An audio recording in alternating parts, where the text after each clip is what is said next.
You think that you own whatever land you land on. Earth is just a dead thing you can claim. But I know every rock and tree and creature has a life, has a spirit, has a name. How high does the sycamore grow? If you cut it down, you will never know. What are these trees they're talking about? What is it? We can go back to the colors of the wind from Pocahontas. We can talk about Tu B'Shvat as if it's only a one-day occurrence, a one-day reminder. But in truth, I feel that Tu B'Shvat needs to be an extended day of awareness. I think that Tu B'Shvat doesn't get as much um, claim to fame as it deserves. I think that when I think Tu B'Shvat, I think about growing up and planting parsley seeds, and they'll grow in time for Pesach. The things that come with Tu B'Shvat. Oh, you should try a date. I don't like dates. I still don't like dates. Don't like date syrup. Don't like anything that has to do with dates or figs or some other things. Pomegranate I like. Almonds I like. We think about, they tell you, oh, you should definitely try something that is exported from Israel, imported to wherever you're from. Say Shechianu, try a new thing. And so putting the lime in the coconut, it's pretty good. I can go for that in this moment as well. And so I was driving home from dropping Ellis, and I kept thinking about the song from Pocahontas, The Colors of the Wind. And it starts out that you think you own whatever land you land on. Earth is just a dead thing you can claim. But I know every rock and tree and creature has a life, has a spirit, has a name. You think the only people who are the people who look and think like you. But if you walk the footsteps of a stranger, you'll learn things you never knew. And it goes on about, have you ever heard the wolf cry of the blue corn moon, or asked the grinning bobcat why he grinned? You can sing with all the voices of the mountain, the colors of the wind, the hidden pine trails of the forest, to taste the sun-sweet berries of the earth. Come roll in all the riches around you, and forever never wonder what they're worth.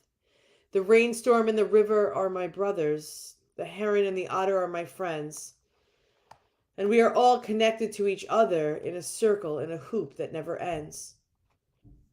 How high does the sycamore grow? If you cut it down, you'll never know.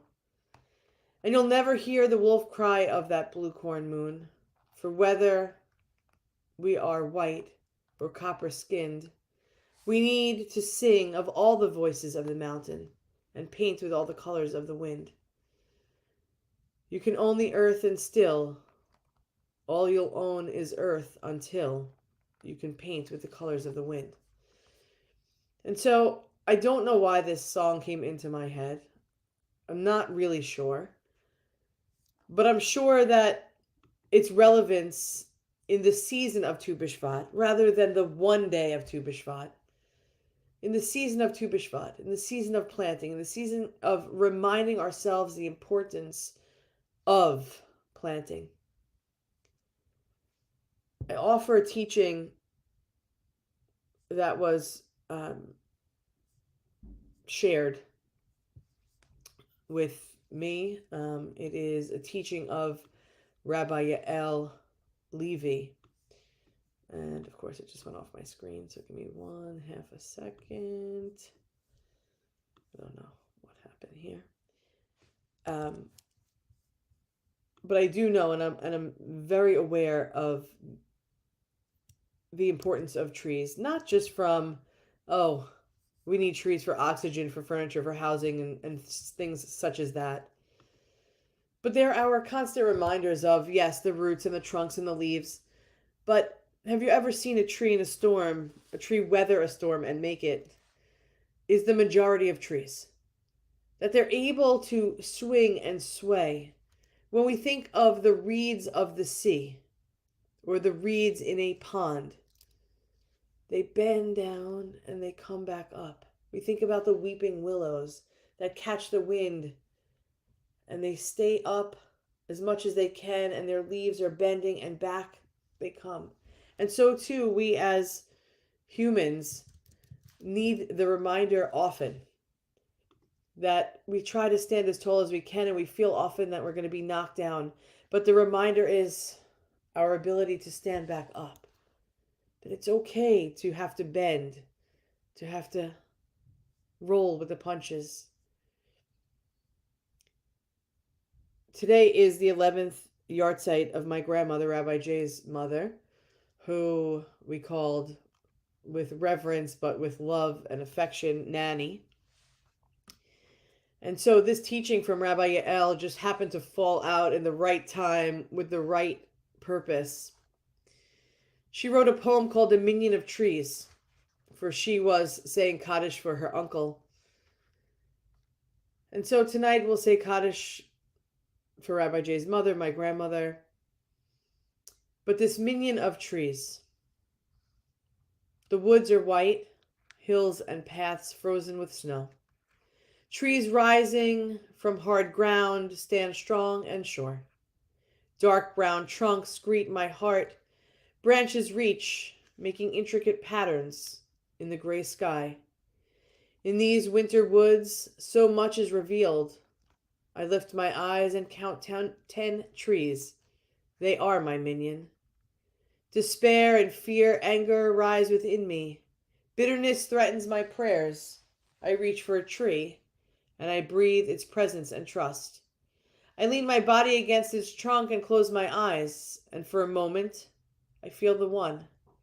I feel the one with my raw, vulnerable life. I feel the one make manifest in trees, earth, water, and sky.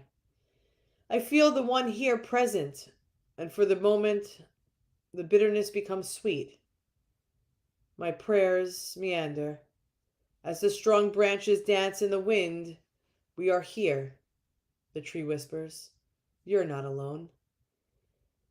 I close my davening by bowing in gratitude to the trees and asking to be guided by their generosity and their wisdom. A reading I often use and share at funerals or unveilings, depending on what I'm feeling in the moment and what the crowd is needing. There's a poem by Laura Gilpin that says life after death, also having much to do with nature, with trees, with the significance in their existence within our lives here on earth. Life after death says, these things I know, how the living go on living, and how the dead go on living with them.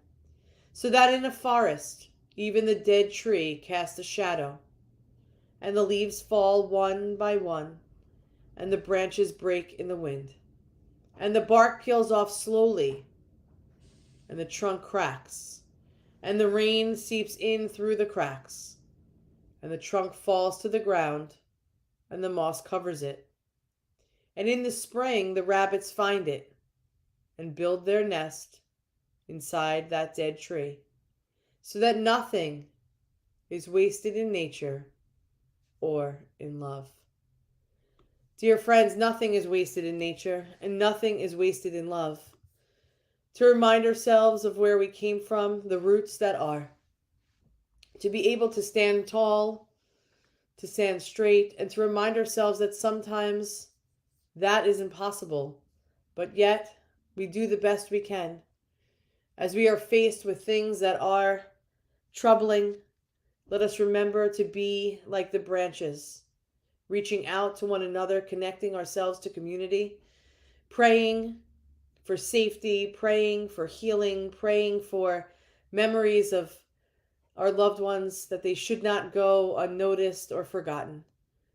And so we continue to come together to lift up love, to remind ourselves of how we're connected to one another and to nature, how we continue to create. The first person Adam is Adam, connected to Adamah, the earth. From the earth we come, and to the earth we return. And from that moment to 120, at that moment, we sway in the wind, finding our place in nature and in love. We are one human family, one heart of abundant love. We love you. We look forward to seeing you tonight at 7:30. Linda, Elisa, Marlene, whoever else is watching that hasn't checked in. Let this day be a day of blessing for all of us, and we say, Amen.